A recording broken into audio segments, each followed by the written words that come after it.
Okay, guys, the Springbok team's been named for the test against Georgia. And as we thought, it would be a bit of a mix and match teams, a couple of things that we thought would happen, and a couple of surprises as well. So, yeah, let's get straight into it. I'm putting the team up on the screen here so that you can also, and I'll work through it, can talk a bit about it. We always knew Rossi was going to go probably for a bit of a mix and match team. This is yeah, basically everybody in the squad has already got a run, except for maybe one or two players. They all getting their run this week. In the front row in particular, there's an uncapped front row, so all three players will make their debut. Neethling Forshire from the Stormers, Marnus van der Merwe Scarlets, and Bowen Venter Edinburgh. Rossi did give the indication that Bowen would make his debut here, and Marnus has also been tipped to make his debut here. Neethling, I'm really glad because he's been so close to it. He played in that Barbarians game, came off the bench there, and certainly deserves a cap as well. So they're getting their chance. And if there's one thing Georgia's good at, it's at their scrums. And I think that's going to be a good test for this young uncapped front row.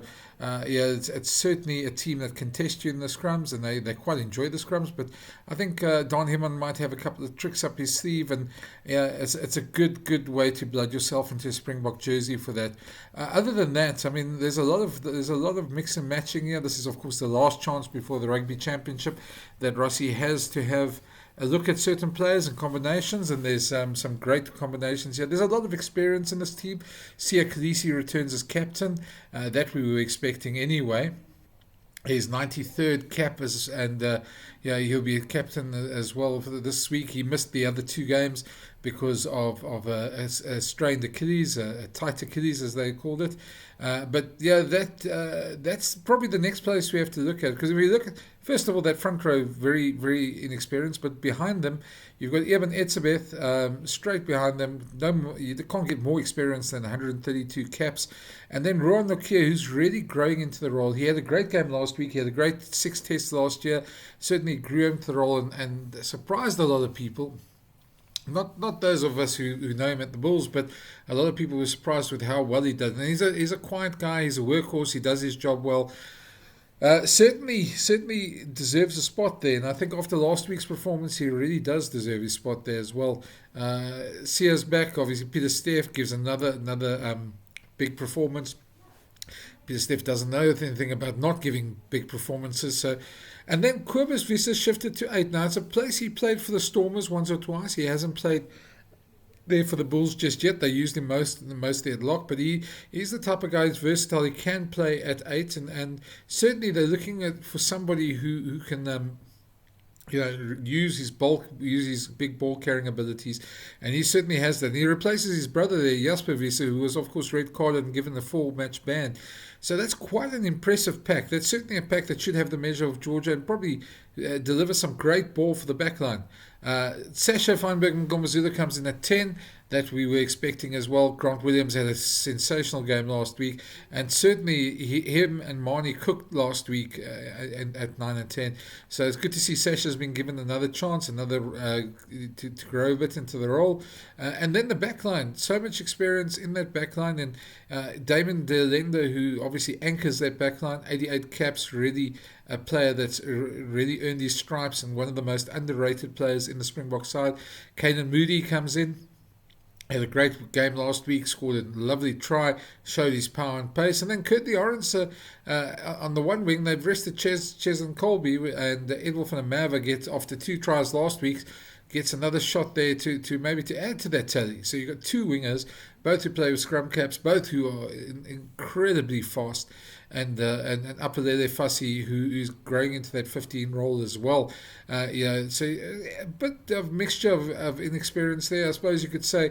Other than and Damon, there's not that much experience. Although Kurt, the 25 caps is pretty decent, and the other guys are in that backline, all very exciting players, all X-factor players that can rip a game open at any stage. Then we look at obviously some of the replacements. Player that I think is a bit under pressure at the moment, Bongi Mbonambi. He certainly struggled a bit in that first test against Italy when he came on from the bench. Certainly, probably didn't do as well as he expected to, and so he'll probably have a point to prove. If there's one player I think that's a bit under pressure, it's probably him. Vincent Koch was the other player that probably formed part of that. If you watched our discussion with Nick Mallet, you will have seen that he also said the bench they didn't really do their job in that first test at Loftus. Thomas du Toit was ripped off after 28 minutes after not really getting the dominance that they wanted from him. But he's back. He's there to add to his 24 caps. Erkje Snyman, obviously, he's Mr. Super Sub, leads the 41 caps. Yeah, he's certainly somebody who knows a bomb squad well and certainly can bring a lot of pace and so a lot of offloading ability. He was the top offloader in the URC. Quagga Smith, his normal spot on the bench there. Faf de Klerk over there, Andre Pollard and Damien Willems. So a lot of experience on that bench there. And that's the way we thought it probably would be this week. Rassie would probably give a whole lot of youngsters a chance and then put some insurance on the bench. Now, some of those players on the bench are definitely under a bit of pressure. So that should certainly be see how they respond after the way they played in that first test against Italy, where there was obviously a lot of unhappiness with the way the Boks played in that second half and allowed Italy to come back into the game. Georgia, well, they shouldn't really pose too much of a problem to them. They were beaten by the Cheetahs. They had a big loss against Ireland, and unless they're going to improve, it's going to be quite a big win for the Springboks. Can't see anything else happening there. But we're going to be talking a lot more about the Springbok side anyway. Just looking at some of the side shows, the side facts. It would be the Georgians' second trip to South Africa. Of course.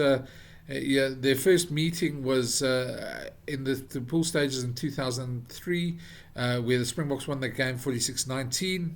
They played a second time in Pretoria, where the Boks won 49, and then the second test, I remember, was called off because there was a COVID outbreak in the Georgian team, and so they didn't get a chance to play that second test. So they'll get that chance this weekend. Sia Khaleesi's first match back in the 2025 season. And Kurt the Artist only needs 5 more points to record 100 points in a Springbok jersey. And then obviously Sia's got seven more appearances he needs to make, and probably will make it this year still, to become the 9th Springbok to reach 100 caps. Of course, Willie LaRue reached it last week. The total amount of caps in this starting lineup is 484. Just shows you how inexperienced. Against Italy, it was over 1,200. 165 caps in the backline, 390 caps amongst the forwards, and on the bench, there's more caps on the bench, basically, almost as much. 437 caps on the bench. The average caps per player in the backline is 24, the forwards 40, while the players on the bench average 55, just to show you how experienced that backline is. So that's the team. We'll be trying to get you some reaction from the Springbok camp to that team with the team announcement soon. And watch this channel. And there's some other videos going up as well, which will be quite interesting as well. Had a great chat with Topper Henning about some of the Bok tricks and just the legality, seeing as a lot of people overseas are trying to say that a lot of it's illegal. So if you haven't seen it already, have a look at Topper's video on this channel, and you can keep an eye out there, and it's quite an interesting chat we had as well. But yeah, thanks. If you haven't already, let me know what you think of the team. Who do you think should have been there? Who do you are happy is there? And who would you like to see more of as well?